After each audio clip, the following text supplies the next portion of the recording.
ನಮಸ್ತೆ ನವಕರ್ನಾಟಕ ಟಿವಿಗೆ ಸ್ವಾಗತ. ನವಕರ್ನಾಟಕ ಟಿವಿ ಜನಪರ ನ್ಯಾಯಪರ. ನೀವಿನ್ನ ನಮ್ಮ ಚಾನೆಲ್ ಸಬ್ಸ್ಕ್ರೈಬ್ ಮಾಡಿಲ್ಲ ಅಂದ್ರೆ ಈ ಕೂಡಲೇ ಲೈಕ್ ಮಾಡಿ, ಶೇರ್ ಮಾಡಿ, ಸಬ್ಸ್ಕ್ರೈಬ್ ಮಾಡಿ, ತಪ್ಪದೆ ಬೆಲ್ ಐಕಾನ್ ಕ್ಲಿಕ್ ಮಾಡಿ. ಗುಬ್ಬಿ ತಾಲೂಕಿನ ಹೊಸಹಳ್ಳಿ ಪ್ರಾಥಮಿಕ ಕೃಷಿ ಪತ್ತಿನ ಸಹಕಾರ ಸಂಘದ ನೂತನ ಅಧ್ಯಕ್ಷರಾಗಿ ಗುರುಪ್ರಸಾದ್ ಅವಿರೋಧವಾಗಿ ಆಯ್ಕೆಯಾಗಿದ್ದಾರೆ. ಈ ಹಿಂದೆ ಅಧ್ಯಕ್ಷರಾಗಿದ್ದ ಗಂಗಾಧರ್ ರಾಜೀನಾಮೆ ನೀಡಿ ತೆರವಾಗಿದ್ದ ಸ್ಥಾನಕ್ಕೆ ನಡೆದ ಚುನಾವಣೆಯಲ್ಲಿ ಅಧ್ಯಕ್ಷ ಸ್ಥಾನಕ್ಕೆ ಗುರುಪ್ರಸಾದ್ ಒಬ್ಬರೇ ಏಕೈಕ ಅಭ್ಯರ್ಥಿಯಾಗಿ ನಾಮಪತ್ರ ಸಲ್ಲಿಸಿದ್ರಿಂದ ಚುನಾವಣೆ ಅಧಿಕಾರಿಗಳು ಅವಿರೋಧವಾಗಿ ಆಯ್ಕೆ ಮಾಡಿದ್ದಾರೆ. ನೂತನ ಅಧ್ಯಕ್ಷ ಗುರುಪ್ರಸಾದ್ ಸುದ್ದಿಗಾರರ ಜೊತೆ ಮಾತನಾಡಿ, ಡಿಸಿಸಿ ಬ್ಯಾಂಕ್ ಅಧ್ಯಕ್ಷರಾದ ರಾಜಣ್ಣನವರ ಸಹಕಾರ ಪಡೆದು ಸಹಕಾರಿ ಸಂಘದ ಅಭಿವೃದ್ಧಿಗೆ ಪ್ರಾಮಾಣಿಕವಾಗಿ ಕೆಲಸ ಮಾಡ್ತೀನಿ. ಸಹಕಾರ ಸಂಘದ ಅಭಿವೃದ್ಧಿಗೆ ನಮ್ಮ ಎಲ್ಲ ಸದಸ್ಯರು ಸಹಕರಿಸಬೇಕು.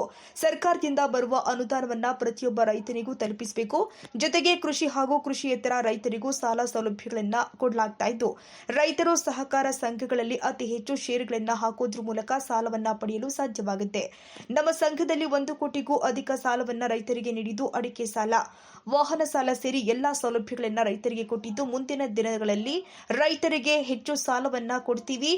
ನನ್ನನ್ನ ಅವಿರೋಧವಾಗಿ ಆಯ್ಕೆ ಮಾಡಿದ ಎಲ್ಲ ನಿರ್ದೇಶಕರಿಗೆ ಅಭಿನಂದನೆ ಸಲ್ಲಿಸಿದ್ರು. ಇದೇ ಸಂದರ್ಭದಲ್ಲಿ ಸಂಘದ ಉಪಾಧ್ಯಕ್ಷ ಶಿವಣ್ಣ, ನಿರ್ದೇಶಕರು ಆದ ಗಂಗಾಧರಯ್ಯ, ಗಂಗವಸಪ್ಪ, ಚೆನ್ನಬಸವಯ್ಯ, ಗಂಗರಾಜಯ್ಯ, ಸಿದ್ದರಾಮಣ್ಣ, ದೇವರಾಜು ಹಾಗೂ ಗ್ರಾಮಸ್ಥರು ಭಾಗವಹಿಸಿದ್ರು. ಮೋಹನ್, ಎಂಎನ್ ಕೋಟೆ, ನವಕರ್ನಾಟಕ ಟಿವಿ. ಆದಷ್ಟು ಹೆಚ್ಚಿನಾಗಿ ಸಾಲ ಸೌಲಭ್ಯಗಳನ್ನು ಕೊಡಿಸಬೇಕು. ಈಗಾಗಲೇ ನಾವು 1.5 ಕೋಟಿ ರೂಪಾಯಿ ಹೆಚ್ಚು ಕಮ್ಮಿ ಸಾಲ ಕೊಡ್ಸಿದ್ವಿ, KCC ಸಾಲನ. ಮತ್ತೆ ಜೊತೆಗೆ ಜಾಮೀನು ಸಾಲ ಅಂತೇಳಿ ಪಿಗ್ನಿ ಸಾಲನ್ನು ಕೊಡ್ತಾ ಇದ್ದೀವಿ. ಅದ್ರ ಜೊತೆಗೆ ಅಡಿಕೆ ಅಡಮಾನ ಸಾಲನ್ನು ಕೊಡ್ತಾ ಇದ್ದೀವಿ. ಅದ್ರ ಜೊತೆಗೆ ಇದು ವಾಹನಗಳ ಸಾಲನ್ನು ಕೊಡ್ತಾ ಇದ್ದೀವಿ. ಮತ್ತು ಚಿನ್ನ ಬೆಳೆನೂ ಕೂಡ ಆದಾಯಿಸ್ಕೊಂಡು ಜನರಿಗೆ ಅನುಕೂಲ ಆಗೋ ರೀತಿಯಲ್ಲಿ ಸಾಲನ್ನು ಕೂಡ ಸೊಸೈಟಿಯಿಂದ ಕೊಡ್ತಾ ಇದ್ದೀವಿ. ಇನ್ನು ಹೆಚ್ಚಿನದಾಗಿ ಕೊಡಬೇಕು ಒಂದು ಸಾಲ ಸೌಲಭ್ಯಗಳನ್ನು, ವಾಹನ ಸಾಲನ ಆಗಲಿ, ಅಡಿಕೆ ಸಾಲ ಆಗಲಿ, ರೈತರಿಗೆ ಅನುಕೂಲ ಆಗಬೇಕು ಅಂತ ಹೇಳಿ ಕೊಡಬೇಕು ಅಂತೇಳಿ ತೀರ್ಮಾನ ಮಾಡಿದ್ದೀವಿ. ಎಲ್ಲರೂ ಕೂಡ ನನ್ನನ್ನು ವಿರೋಧವಾಗಿ ಆಯ್ಕೆ ಮಾಡಿದ್ದಾರೆ. ಅವರೆಲ್ಲರಿಗೂ ಕೂಡ ನಾನು ಧನ್ಯವಾದಗಳನ್ನು ತಿಳಿಸ್ತಾ ಇದ್ದೀನಿ.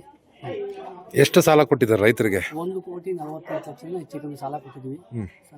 KCC ಸಾಲ ಕೊಟ್ಟಿದ್ದೀವಿ. KCC ಸಾಲ ಕೊಟ್ಟಿದ್ದೀವಿ. ಸುಮಾರು 15 ರಿಂದ 14 ಲಕ್ಷ ರೂಪಾಯಿ ಅಡಿಕೆ ಅಡಮಾನ ಇಟ್ಕೊಂಡವ್ರೆ. 1 10 ಲಕ್ಷ ರೂಪಾಯಿ ಚಿನ್ನ ಬೆಲೆ ಅಡ ಇಟ್ಕೊಂಡವ್ರೆ. ವಾಹನ ಸಾಲನೂ ಕೂಡ ಕೊಟ್ಟಿದ್ದೀವಿ. ಮುಂದಿನ ದಿನಗಳಲ್ಲಿ ಹೆಚ್ಚಿನದಾಗಿ ಗ್ರಾಮೀಣ ಜನತೆಗೆ ಅನುಕೂಲ ಆಗೋ ರೀತಿಯಲ್ಲಿ ವಾಹನ ಸಾಲನ, ಚಿನ್ನ ಸಾಲನ ಹೆಚ್ಚಿಗೆ ಕೊಡಬೇಕು ಅಂತ ಹೇಳಿ ತೀರ್ಮಾನ ಮಾಡಿದ್ದೀವಿ. ಮತ್ತೆ ಸರ್ಕಾರದಿಂದ DCC ಬ್ಯಾಂಕ್ ವತಿಯಿಂದ ಒತ್ತಾಯ ಮಾಡಿ ಆ ಕಡೆಯಿಂದಲೂ ರೈತರಿಗೆ ಹೆಚ್ಚಿನಾಗಿ ಸಾಲ ಸೌಲಭ್ಯವನ್ನು ಒದಗಿಸಬೇಕು ಅಂತ ಹೇಳಿ ತೀರ್ಮಾನ ಮಾಡಿದ್ದೀವಿ. ಎಷ್ಟು ಶೇರ್ ಹಾಕಿದ್ದಾರೆ ನಿಮ್ಮ ಈ ಸೊಸೈಟಿಲಿ? 679 ಶೇರ್ ಹೋಲ್ಡರ್ಸ್. ಅಷ್ಟು ಜನಕ್ಕೂ ಸಾಲ ಸೌಲಭ್ಯ ಕೊಟ್ಟಿದ್ದೀರಾ? ಅದರಲ್ಲೂ ಸಾಲಗಾರ ಅಲ್ದರ ಕ್ಷೇತ್ರನೂ ಇದೆ, ಸಾಲಗಾರ ಇರೋದು ಇದ್ದಾರೆ.